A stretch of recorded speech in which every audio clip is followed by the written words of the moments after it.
So I'm here this afternoon just to explain very briefly how I came to appear on the Gerindra film, documentary, called Prabowo Sang Patriot, Prabowo the Patriot.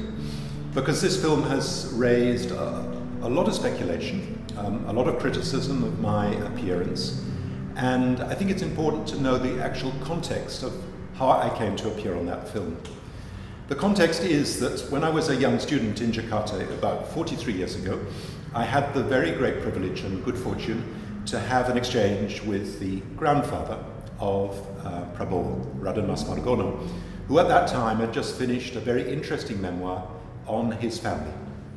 Two of his ancestors, great-grandfathers on his father's side, had fought in the Java War, and both were actually very interesting individuals.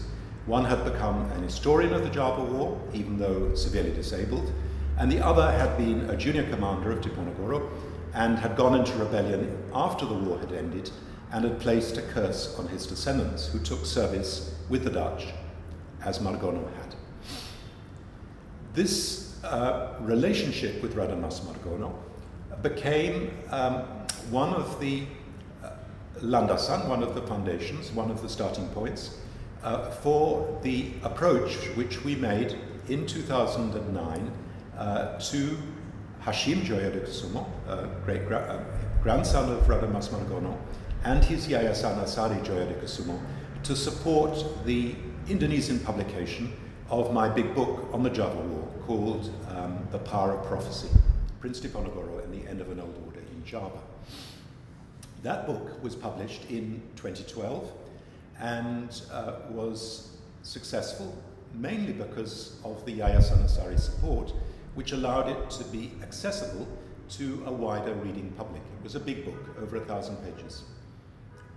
After I left my work with the Cambodia Trust in July of 2012, Hashim phoned me up and offered me the chance to work, supported by the Yayasan Asari, at the Faculty of Humanities in the University of Indonesia. So I could use my historical training, my 40 years of tutoring in Oxford, to share that experience as a supervisor and a lecturer with the doctoral students and others at the university. For me, this was a wonderful opportunity. And during the past 18 months, that has brought great satisfaction, great fruits, and very able students who it has been a privilege and a delight to teach.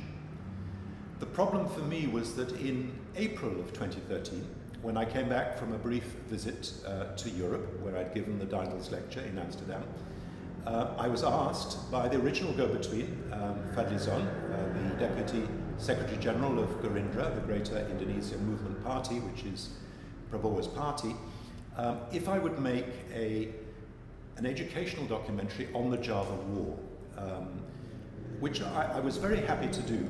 And he asked if at the end I would say something about the two Joyokusumo relatives. And I did this film with alacrity, with gladness in my heart, and with enthusiasm, because the whole purpose of producing my work in Indonesian was to make it available to the wider public, particularly to school teachers and to others who otherwise would not have access to my research, my work, and my publications. So I did this film in April of 2013, and 6 months later, Fadlizon sent me a CD of the film, and it was exactly as I had recorded it. At the end of the film, which was all about the impact of the Java War on Indonesian society and the history of the colonial period, I mentioned the two Joyokusumo relatives, and I said, in my view, these relatives were their own men. They were not lickspittles. They had the courage of their convictions. They were not orang ikutan, and they were not sort of follow along, just followers. They were people who endured the trials of the Dutch colonial system and kept their integrity. So I made that very clear in the film. It was not my intention in the film to speak about Prabowo. I was not asked to speak about him. But when eventually the film came out and was uploaded to the Gerindra website on the 4th of March 2014, at the beginning of this period, it had a way in which it was edited which made it appear that I was talking about Prabowo. So there was an image of Prabowo before I talked about their relatives, and there was an image of Diponegoro afterwards, which made it appear that maybe there was a relationship, a family relationship between Prabowo and Diponegoro, which was perhaps more than was justified by the historical record. That then led to critical commentary, which I answered, and there it would have remained if Gerindra had not uploaded a still from the film to their website on the 4th of May, saying these are the words of Dr. Peter Carey, an Oxford historian, people who have the courage of their convictions, orang tegas, orang tidak ikut-ikutan, pahlawan sesungguhnya. So determined people, decisive people, people who are not yes men and follow along, and people who are prepared to sacrifice their lives for their country. Do you think this is a good reflection on Prabowo? Now, this was far beyond what I had recorded. It put me in a very difficult position because obviously I'm a guest in this country. I'm supported generously by the Yayasan Asari, and it put me really in an impossible situation.